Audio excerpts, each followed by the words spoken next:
Boa noite. Fiquei preocupada só que ele comentou que era em torno de 40 minutos a apresentação. Eu acho que a gente vai precisar de uns 15. Então, a gente vai sair mais cedo para ir para o Forbeer. Eu vou falar um pouquinho sobre InfluxDB2, mais numa visão de usuária mesmo, né? Tipo, como é que ele funciona, quais são as principais características, como é que ele se compara em relação ao Prometheus. E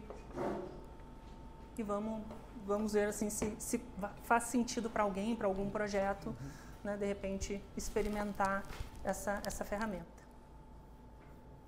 Se eu falar um pouquinho rápido, vocês me sinalizem porque eu estou um pouco nervosa. Só me apresentando, eu sou Isadora Ribeiro, tipo a musa dos anos 80, então uma galera mais nova, então ninguém deve saber. Ela é minha homônima. Eu tenho 25 anos no mercado de TI, né? Não de idade. Estou há 14 anos na área de operações, naquela trilha Infra, DevOps, SRE. Estou trabalhando com Go desde 2018, então é uma linguagem da qual eu sou evangelista e participo de eventos e fomento bastante conhecimento na comunidade Go, principalmente nas comunidades para mulheres. Sou apaixonada por monitoramento e observabilidade. Eu sou viciada em Lulu da Pomerânia, carros, mecânica, moda, e vocês vão pegar algumas dessas referências na sequência. E eu também sou sommelier, de piada ruim. Então, também pode ter alguma coisa nesse sentido. Falando então sobre InfluxDB2. Uma coisa que eu não coloquei, eu comecei a trabalhar com InfluxDB em 2016, no InfluxDB1, quando a gente começou a construir, na época, na Zenvia, uma plataforma de observabilidade da plataforma de SMS, especificamente da Zenvia. Então, a gente começou um trabalho muito forte entre operações e os times de engenharia para instrumentalizar as aplicações e começar a utilizar alguma base de dados de série temporal para poder servir de suporte nessa missão. Na ocasião, era o InfluxDB1. InfluxDB2 veio em 2019. Então, ele é um banco de dados de séries temporais projetados para armazenar e consultar séries de dados e eventos.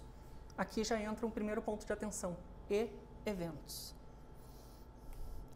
Desenvolvido em Go pela InfluxData, ele é um projeto nascido do zero pelo time de engenheiros da companhia. Vocês vão perceber que eles adoram fazer coisa do zero. Então, o InfluxDB2 não tem nada a ver com o InfluxDB1 em termos de engine de armazenamento, em termos de consulta. E o InfluxDB3 não tem nada a ver com o InfluxDB2, mas são ferramentas que continuam tendo manutenção, correção e algumas atualizações. Ela faz parte de uma stack chamada TIC, que é do Telegraph, InfluxDB, Chronograph e Capacitor.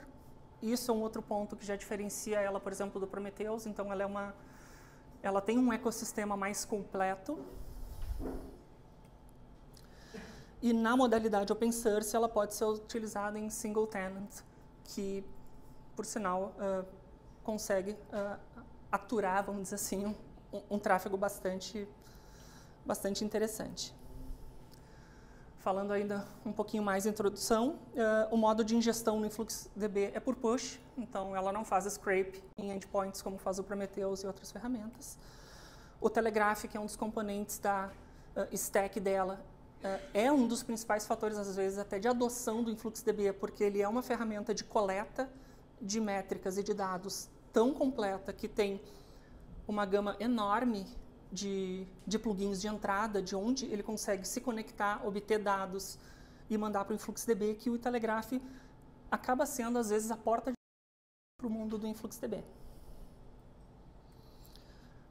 Fora isso, tem um SDK para diversas linguagens e definiu um padrão na indústria chamado de Line Protocol, que facilita muito o push de métricas para o InfluxDB. Então, com um simples comando curl, tu consegue fazer um input de uma métrica. Então, qualquer baixaria que vocês fizerem, qualquer scriptaria com bash, é possível de obter uma informação, obter um valor discreto, uma informação e mandar para o InfluxDB por curl.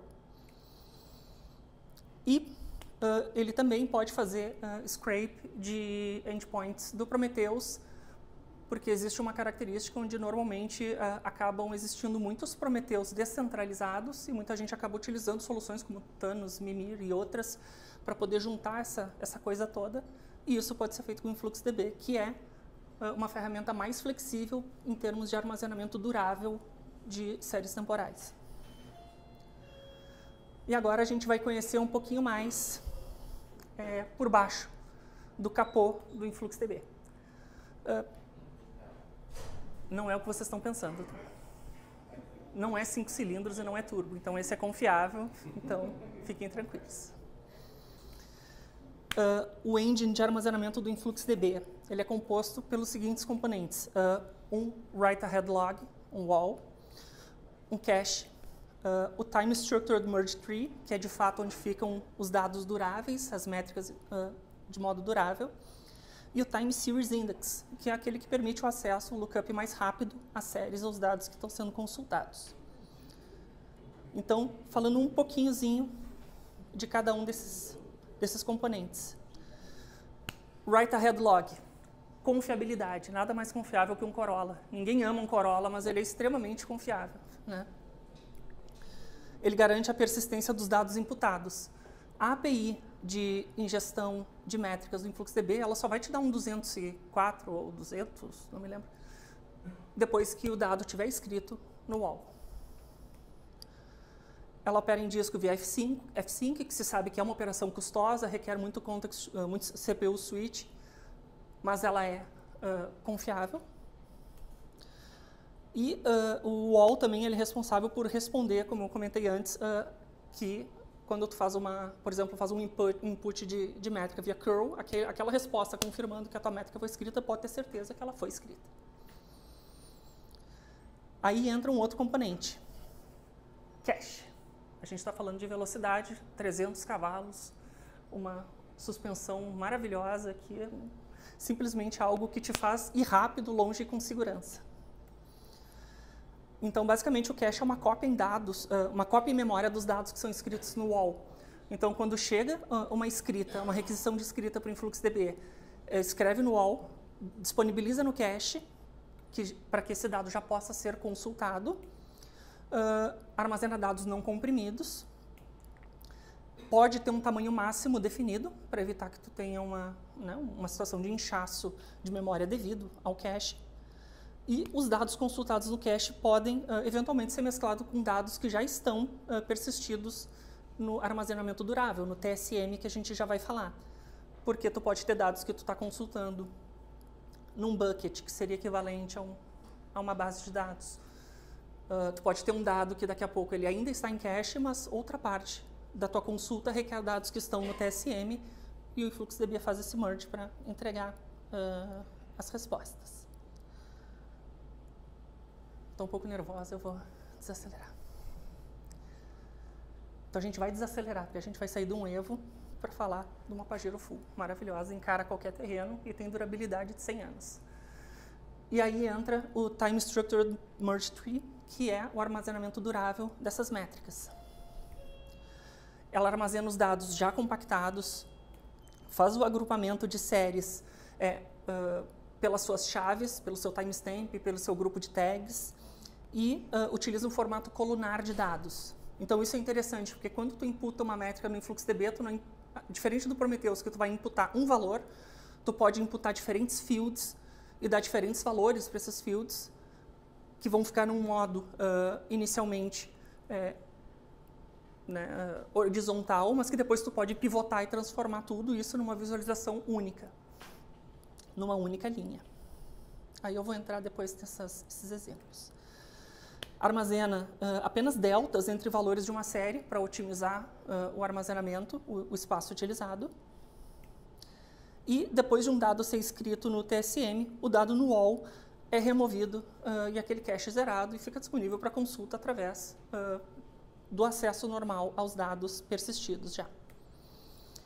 Tem um processo de compactação que fica em background rodando e que vai garantindo que esses dados que têm um armazenamento durável estejam devidamente compactados para melhorar a eficiência no armazenamento e também nas consultas.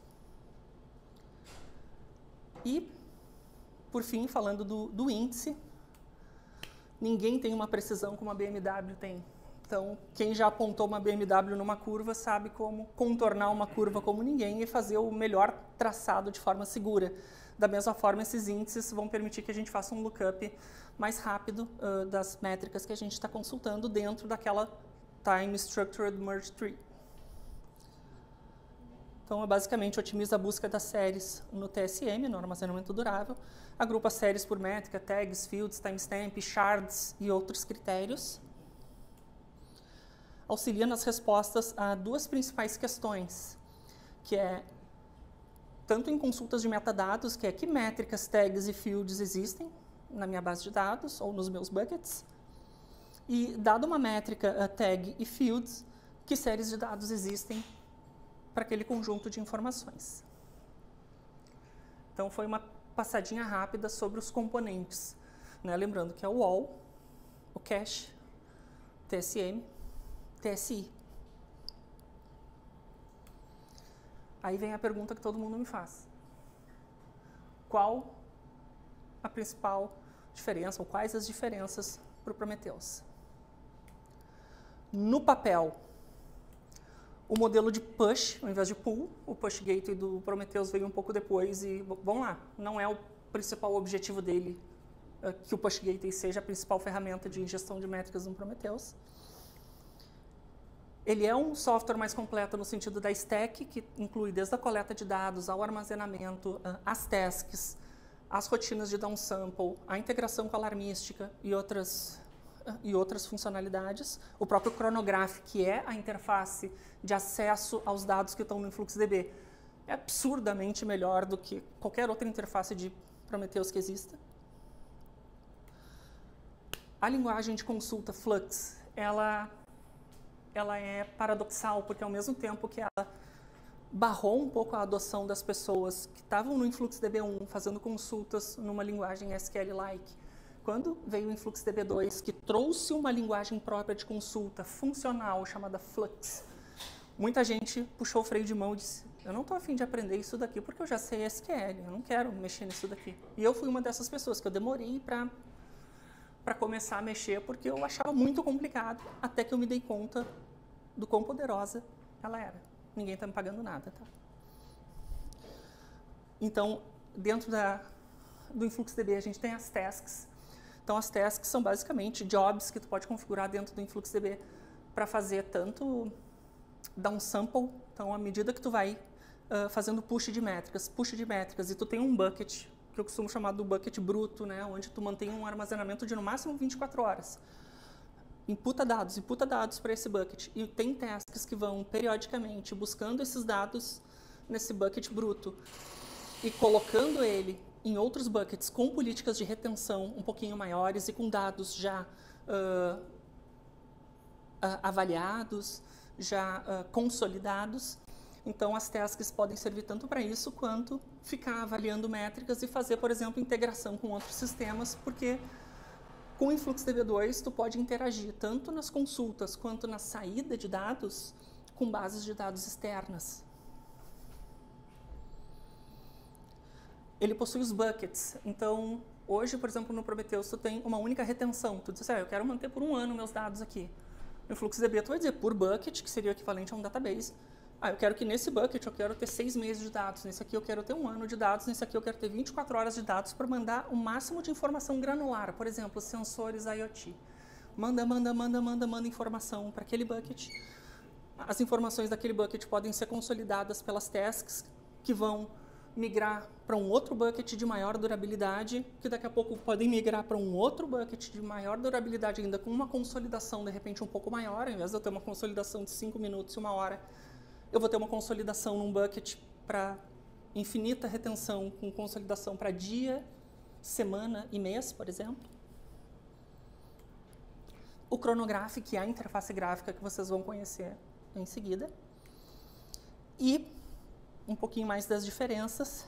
Quando tu realiza uma consulta, é possível ver os dados sendo moldados. Então, assim como nas ferramentas de banco relacional, a gente faz uma query e vê os dados da gente, como é que eles estão retornando, e é uma dificuldade que existe no PromQL enorme, de forma nativa, no InfluxDB tu também consegue fazer isso. Então, a cada etapa que tu coloca na tua consulta Flux, moldando ou modificando ou agregando os dados que tu está consultando, tu vai conseguindo ver o que está acontecendo ali na tua frente pela interface do Chronograph e vai entendendo melhor como é que isso vai se comportar depois de um gráfico ou em algum outro local onde esses dados vão ser usados.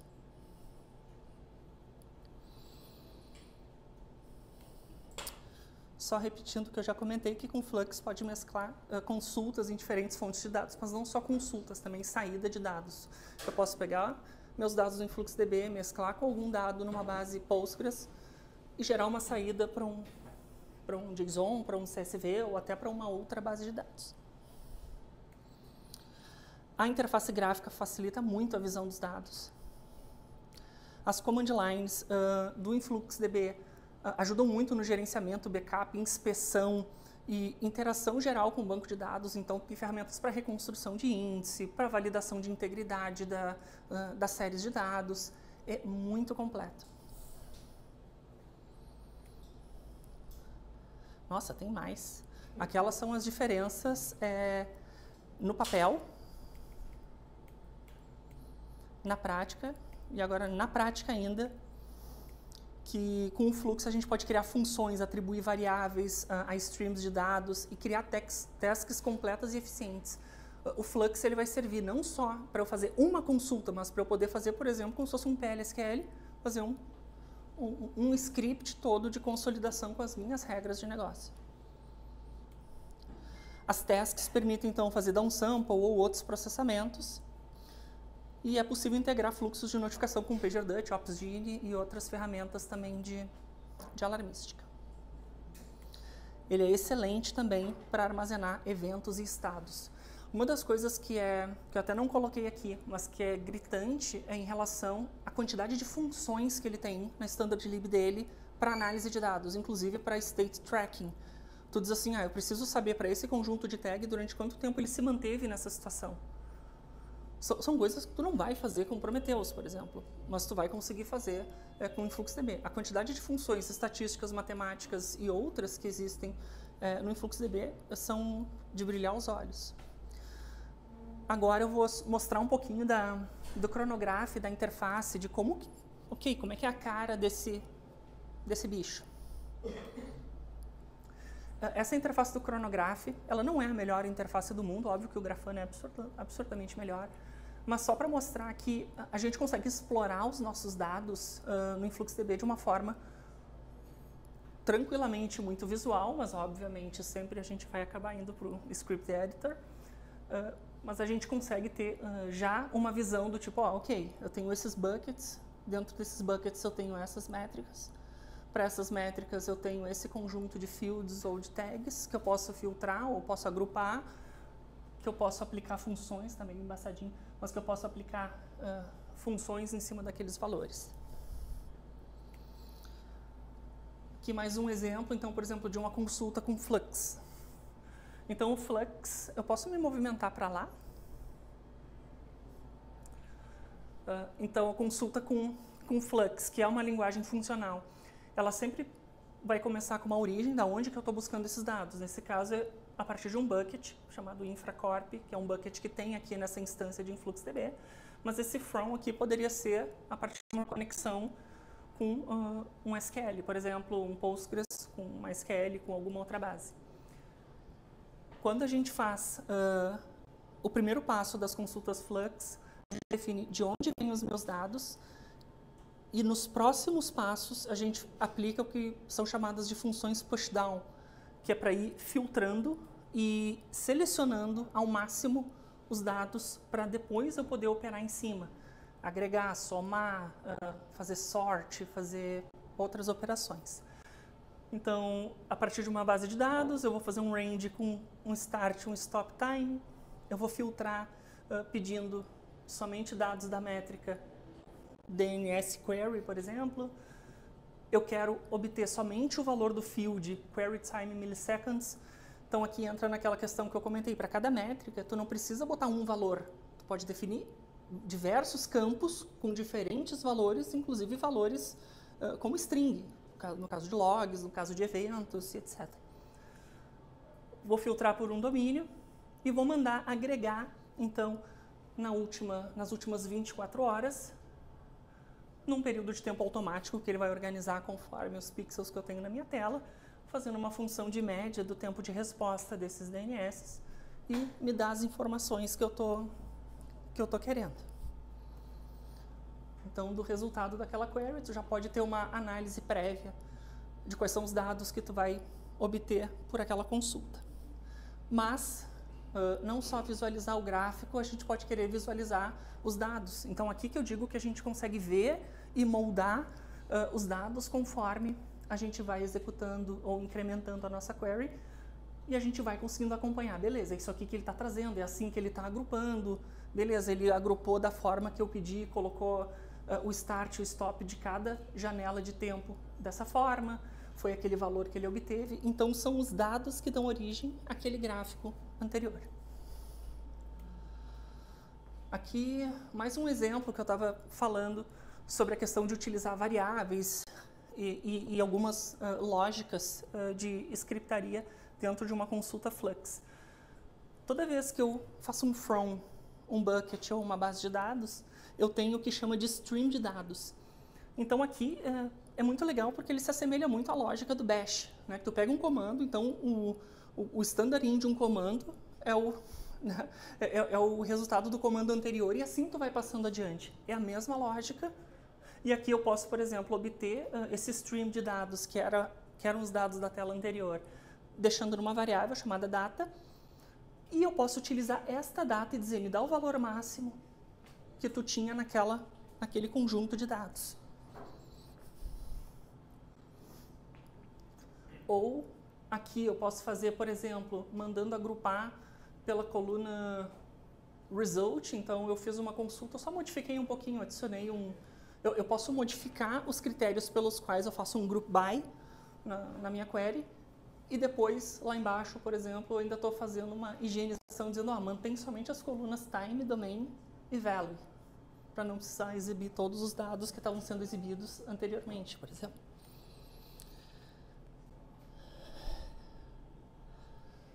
Isso.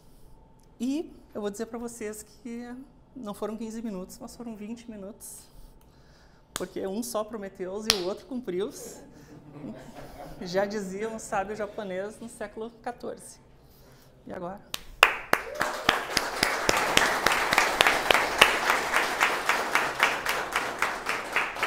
E aqui estão meus contatos do Linktree. Então, se alguém quiser trocar alguma ideia sobre InfluxDB, meu Twitter. Eu juro a vocês que não tem só reclamação, que a gente sabe que a reclamação Lândia é o Twitter, mas eu faço algumas threads técnicas lá, ou sobre Go, ou sobre InfluxDB, ou sobre observabilidade, ou sobre SRE. Então, se alguém quiser entrar em contato. Então, é uma visão de uso do InfluxDB que pode ser que faça sentido para algum projeto.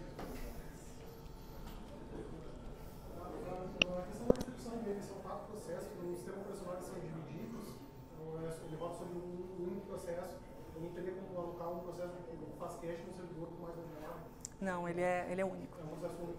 Isso.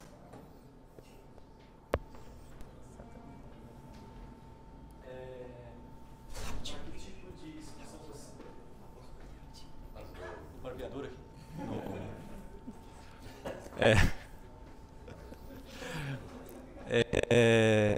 Qual tipo de ambiente você não recomendaria o uso do InfluxDB? Quando tiver estiver chegando numa etapa de entrar mais nos conceitos de observabilidade, ou seja, multidimensionalidade e alta dimensionalidade e alta cardinalidade. Explico. Quando a gente está falando mais dos conceitos mais modernos de observabilidade, a gente já não fala tanto de métricas, até fala de métricas, mas a gente fala muito mais de eventos enriquecidos. Ou seja, para cada ponto que um request passa na minha aplicação, eu fazer um event sourcing e gerar eventos extremamente detalhados sobre cada informação que compõe aquela requisição, inclusive com propagação de contexto. Então, onde eu estou trazendo dados que já vieram de outras etapas e que eu preciso armazenar isso num equivalente aqui a muitas tags. Quando eu digo muitas, eu estou falando daqui a pouco dezenas de tags e, entrando na alta cardinalidade, quando tu tem uma situação onde tu tem que ter tags, onde tu tem basicamente 1 para 1. Por exemplo, tu tem uma tag onde tu armazena o ID de uma requisição. Ou seja, aquilo lá é um índice que seria inútil, né? Porque seria um índice para um único registro. Então, quando tu começa a ter esse critério de alta cardinalidade e alta dimensionalidade, não só em FluxDB, mas o Prometheus, o Graphite e outros já não vão servir. Aí a gente tem que partir para outros modelos. O InfluxDB 3, que eu não falei porque ele ainda não saiu open source para on-premises, para a gente poder explorar um pouquinho mais, ele já trabalha com outro formato de armazenamento, baseado em Parquet, utiliza já, assim, ele já sai de fábrica com essa prerrogativa do tipo, armazene quantas tags, quantas dimensões você quiser, infinitas dimensões, mantendo a performance da sua query, mantendo a performance dos seus índices. Então, nesse sentido, quando a gente vai falando de métricas, performance de aplicação, métricas de infraestrutura, métricas de networking, ações, assim, eu diria que 90% dos cenários a gente pode utilizar. Agora, vai ter aquele cenário onde tu está falando de uma aplicação muito monstra, muito distribuída, que trabalha com o enriquecimento de eventos muito do detalhe, muito granular, não vai ser aplicável. Obrigado.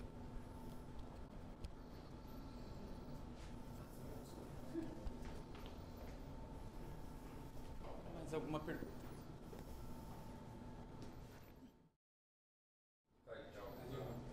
Desculpa, não tinha visto. Bem, vou meio. Tu comentou ali da questão de trocar do SQL para Flux.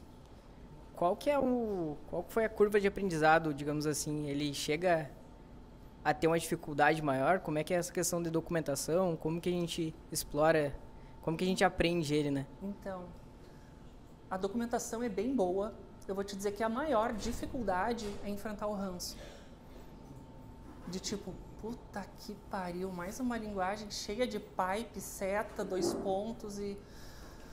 Só que, como aquilo começa a se tornar parte da rotina, tu vai entendendo, beleza, se eu estou acessando um record, eu sei que eu vou ter que botar um parênteses, eu não sei que... É como eu digo assim, é que nem o meu ranço com Rust, eu acho muito símbolo naquele negócio e eu prefiro Go. Então, o ranço é a principal dificuldade, mas assim, o pessoal da InfluxData entendeu que foi uma barreira, então assim, é brincadeira, mas ao mesmo tempo não é, porque foi uma barreira para adoção, e no InfluxDB 3 eles voltaram para o InfluxQL do InfluxDB 1. Então... Oi? Acredito que deve ser agora uma manutenção mais de longo prazo. Mas eu espero que venha logo assim para on-premise, para poder rodar no meu Dockerzinho aqui, poder testar principalmente esse lance de alta cardinalidade, de poder ter detalhes de um evento, de um request, por exemplo, a ponto de saber foi o request desse cliente com esse UID, nesse... E tudo isso integrado a tracing, né? Que tu também vai podendo enriquecer esses eventos com tracing, com spam, quem foi o evento, pai desse evento, tudo coisas que o InfluxDB Edge chama, também traz. Beleza, obrigado.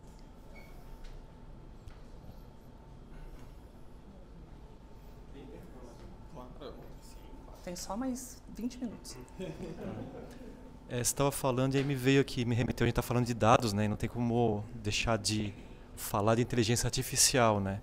Como que na comunidade do Influx, com toda essa stack que ele tem, tem algum movimento, ou tem alguma opinião sobre a questão de, dentro dessa stack, ter algum recurso, ou pelo menos extensibilidade para ter inteligência artificial para gerar algum tipo de saída, principalmente para o pessoal que trabalha. Você começou a falar de eventos que às vezes você precisa de um contexto muito grande, né? Você tem uma aplicação distribuída, você tem todo um ecossistema com várias aplicações que se conectam e você tem que ter uma rastreabilidade do processo de negócio. O processo de negócio é complexo demais, né? Então, e às vezes você tem que conseguir comparar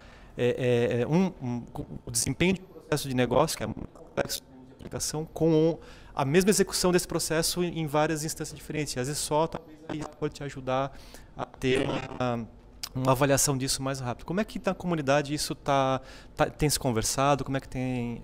ou não faz sentido o que eu estou perguntando também? Então, eu ia comentar que assim, existem dentro das stacks de observabilidade, por exemplo, Honeycomb e seus concorrentes, como são ferramentas que trazem o poder para o usuário, para o analista, fazer questões livres a respeito dos eventos e dos acontecimentos num software, nesse tipo de ferramenta eu tenho visto mais se falar sobre como utilizar a inteligência artificial para ajudar o analista a conseguir chegar na resposta.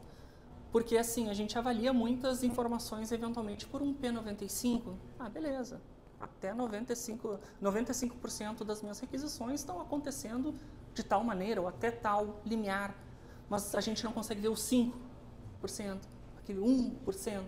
Então, nesse tipo de ferramenta, eu tenho visto falar a respeito. Não sei te dizer que tipo de solução. No InfluxDB, não tenho visto, talvez porque eles estejam hoje atuando mais como um back-end de dados do que como uma ferramenta como Honeycomb, eventualmente, vou falar uma bobagem, um Datadog ou outras ferramentas que trazem mais esse propósito da análise e nem tanto do armazenamento da informação. Então, eu vou te dever mesmo essa resposta.